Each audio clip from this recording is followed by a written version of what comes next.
doigts. La satisfaction sexuelle dans le mariage est une dette. Et il y a des hommes ici, vous avez des dettes. Des dettes d'1 mois, des dettes de 2 mois, des dettes de 3 mois. D'autres, vous avez des dettes d'1 année.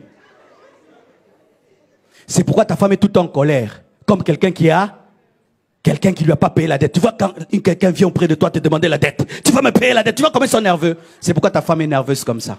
Elle te répond mal, elle parle mal, elle met trop de piment, trop de sel. Toi, tu dis, c'est quoi? Tu as la dette, papa, tu as la dette.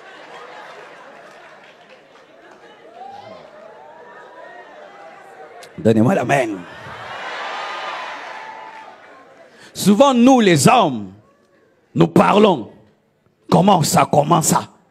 Mais les femmes, surtout en Afrique, en Europe, elles parlent. Mais en Afrique, surtout à l'église, une femme insatisfaite a peur de dire à son mari, je ne suis pas satisfaite.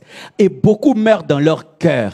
Et beaucoup même feignent l'orgasme, font semblant de connaître l'orgasme. Et quand le mari lui dit, c'était comment? Ah, c'était bien. Mais dans ce cas,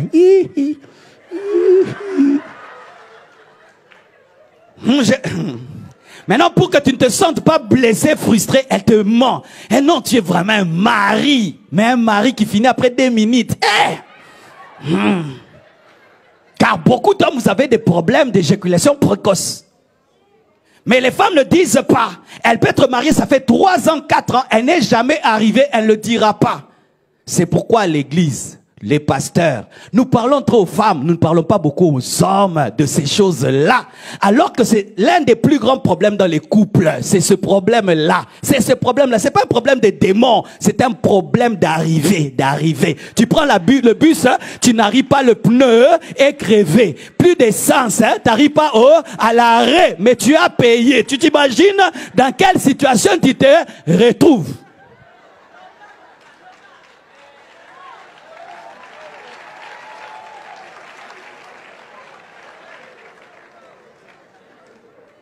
C'est pourquoi un homme doit bien manger.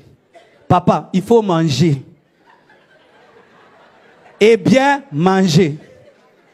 Et savoir quoi manger. Et il faut faire du sport. Et si tu as un problème dans ce domaine-là, aie l'humilité de voir un autre homme lui dire tu fais comment. Et voir même des médecins. Et vous les garçons, chaste, converti à l'âge de 10 ans, marié à l'âge de 30 ans,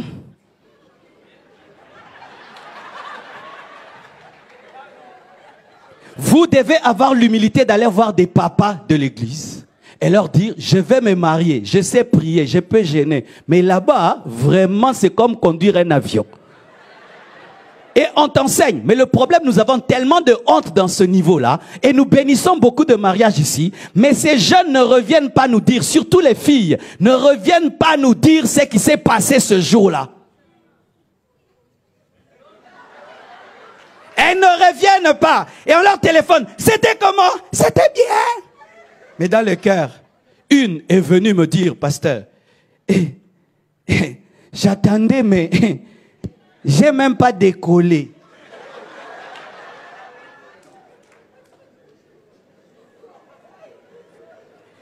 Un homme doit donner ça à la femme. Un homme doit donner ça. Si tu ne donnes pas ça, tu as une dette. Plus qu'une dette d'1 million de dollars. C'est pourquoi ta femme est en colère, elle te répond mal, et tout. Mais comme c'est une Africaine, elle ne peut pas te dire parce qu'elle ne veut pas te blesser. Elle te répond et toi tu commences, j'ai maintenant ma femme, les démons attaquent ma femme, ma femme vraiment est très attaquée. C'est toi l'attaque, tu l'attaques. Et maintenant quand tu viens vers elle, elle ne veut pas. Oh, ma femme ne veut plus. Mais parce que, même si elle veut, tu ne feras rien.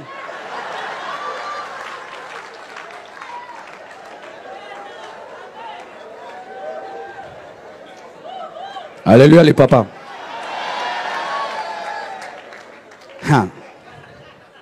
Un homme peut te parler de tout. De son business qui ne marche pas. Il peut te parler de tout. Des affaires qui ne marchent pas. Mais venir te dire qu'il n'arrive pas à être un homme avec sa femme. Ah, les hommes ne le font pas. Et les hommes dans leur orgueil, ils meurent en secret. Ils meurent en secret.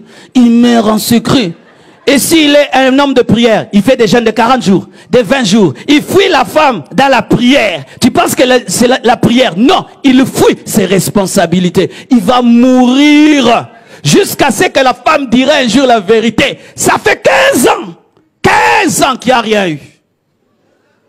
Oh, je suis pasteur, ça fait 21 ans. Je sais ce que je dis. Je sais ce que je touche. C'est pourquoi, mon frère, si tu es célibataire, tu sens que tu n'es pas normal, ne te marie pas. Va d'abord être soigné. Parce que l'homme, même s'il n'est pas marié, il sait s'il est vivant ou mort. Comme nous, en Christ, il n'y a pas dans les fiançailles, on ne vérifie pas. Les païens vérifient. Amen. Hein? Une fille païenne va vérifier. Mais nos sœurs en Christ ne peuvent pas vérifier. Et beaucoup d'hommes dans l'église, vous savez que vous êtes impuissants, mais vous vous mariez quand même. C'est de la méchanceté. Et vous comptez sur la virginité de la fille. Comme vous ne ferez rien et nous ne faisons rien en Christ, vous cachez ce grand secret et c'est dans le mariage que la femme découvre. Et puis, mais toi tu étais comme ça. Mais tu m'avais jamais demandé. Ça, il fallait que je te demande.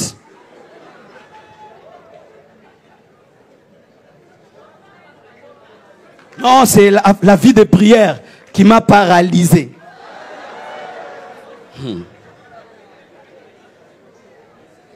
Jésus donne la joie à l'Église.